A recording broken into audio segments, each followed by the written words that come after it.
Hi, my name is Kira Aurelia Wungan from class LA66 and this is the video for my final autumn exam for International Political Economy subject. International trade has a long history with significant changes during the Golden Age and the 21st century. During the Golden Age, trade grew rapidly with liberalization increasing foreign investment and machinery availability. Technological advances in the 19th century led to growth, but the First World War ended it. Multinational corporations emerged, causing international business activities to grow. Today, trade continues to grow with global exports value near 25%. Government international trade and business policies significantly impact the global economy. Key aspects include the rule-based international trading system, tariff, and quotas, protectionism, multinational enterprises, globalization, and the globalization. The WTO or World Trade Organization has stabilized and increased transparency, but challenges remain in reaching agreement to liberalize trade. Tariff and quotas can limit international trade, especially in sectors like agriculture and clothing. Multinational enterprises can undermine labor regulation and social protection. The contemporary era has seen significant growth in international trade and business phenomena, driven by factors such as globalization, technological advancements, economic liberalization, multinational corporations, international trade theories, and trade policies. Globalization has increased interconnectedness among countries, facilitating the growth of international trade and business activities. Technological advancements have enabled faster communication, efficient transportation, and e-commerce.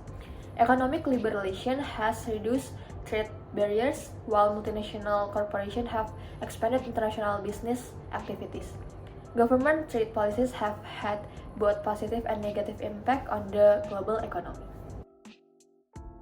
Feminists argue that debates about national security needs to consider gender because they believe that gender is central to security, and the traditional security paradigms often overlook and undervalue the experiences and perspective of women and other marginalized groups. Some key reasons for this argument include: first is intersectionality. The interrelated nature of security issues such as HIV and AIDS affect women and girls more than men, as they often face unique challenges and vulnerabilities. Second is lack of representation. The national security community has been resistant to discussing gender, and women or gender issues in external facing contexts are often excluded from policy discussion. Third is gender expertise. Mainstream security institutions lack basic gender expertise or interest, and there is a need for more gender-focused research and analysis. Fourth, correlation between gender equality and stability. Emerging data shows a clear correlation between gender equality and stability across countries and regions, yet this connection is often overlooked in national security discussion. Fifth is gender dimension in extremist ideologies. The rise of extremist ideologies that fixate on women's oppression highlights the importance of considering gender in security discussion. In summary, feminists argue that debates about national security need to consider gender to ensure that the experiences and perspectives of women and other marginalized groups are not overlooked or undervalued. This approach can lead to more comprehensive and inclusive security policies and practices. National security, a multifaceted concept, encompasses various dimensions that extend beyond military strength to include social, economic, and political stability. The integration of feminist perspective into national security strategies has gained prominence in recent years, challenging traditional paradigms and fostering more inclusive approaches.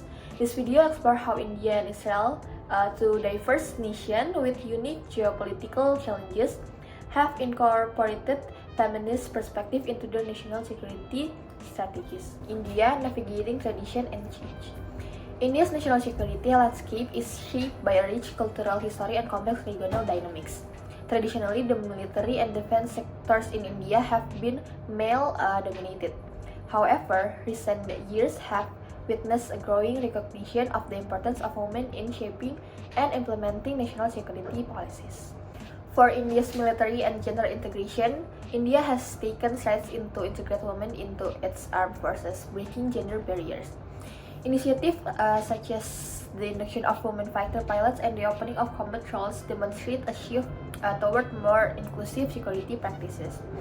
And for the gender-based violence and national security, Indonesian national security is also intricately linked to addressing gender-based violence, both within its borders and in conflict zone.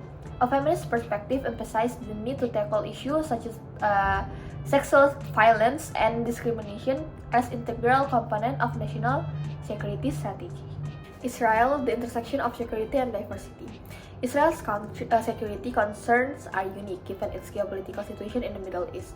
The country has faced persistent threats, contributing to a strong emphasis on defense capabilities. Examining Israel's national security strategies reveals a nuanced approach to incorporating feminist perspective. Women in the Israel Defense Force or IDF. Israel has a long-standing tradition of conscription for both men and women. The IDF has made efforts to ensure that women play active roles, not only in support function but also in combat units. This approach underscored the belief that the diversity strengthens security forces. For the feminist peace building, Israel national security strategy also involved addressing complex geopolitical conflict.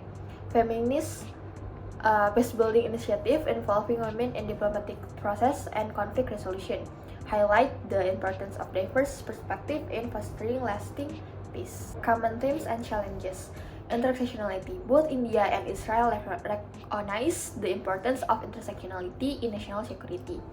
Gender intersects with other factors such as ethnicity, religion, and socio-economic status, influencing security dynamics in immense ways. For the challenges and opportunities, challenges persist in fully integrating feminist perspective into national security strategies in both countries, of course. Overcoming intergender norms, stereotypes, and institutional resistance remains an ongoing process. However, the recognition of the unique contribution of women can make to security highlights the opportunities for positive change. For the conclusion, the exploration of feminist perspective in the national security strategies of India and Israel reveals a complex interplay between tradition, societal expectation, and evolving security needs. Both nations have made commendable strides in recognizing the importance of gender diversity in their security apparatus. By examining the successes and challenges faced by India and Israel, policymakers worldwide can draw valuable insight into the ongoing endeavor to create more inclusive and effective national security strategies.